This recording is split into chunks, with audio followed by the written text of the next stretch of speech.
साहब आप बताइएगा, पहली बात है कि आपको अच्छी तरह पता होगा कि दलाल किसको कहते हैं, और आप ये मुसलसल कुछ दिन से बार बार दलाल का लफ्ज़ यूज़ कर रहे हैं। मेरे ख्याल में इस कौम की तौहीन है कि उसके जो यहाँ पे मौमन खुसूसी हो के ये गंदा अल्फाज यूज़ कर रहे हैं। और सेकेंडली कि आप ये कहेंगे कि आपने कहा कि हक को सच की बात है, तो क्या वो हक को समझ के ही बातिल को छोड़ के नहीं जा रहे होंगे? आपकी डेफिनेशन हक की डिफरेंट है। ठीक हो, बिल्कुल जायज़ सवाल है आपका।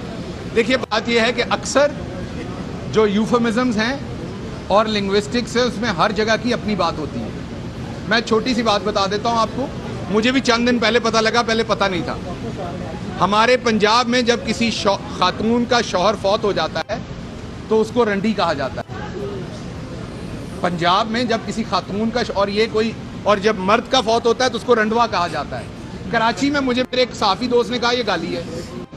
तो बात यह है कि ब्रोकर जो होता है, जिसको अंग्रेजी में ब्रोकर कहते हैं, उसे पंजाबी में दलाल कहते हैं। नहीं, मैं बता रहा हूँ, आप पंजाबी नहीं है। YouTube पर Google TV देखने के लिए youtube.com की सर्च बार में Google TV टाइप करें। Google TV के पेज पर सुर्ख रंग के सब्सक्रिप्शन वाले बटन पर क्लिक करना ना भूलिए। YouTube पर अपलोड होने वाली वीडियो से बाखबर रहने के लिए बेल आइकॉन पर क्लिक कीजिए। आपको हर नई आने वाली वीडियो के बारे में नोटिफिकेशन मौसूल हो जाएगा।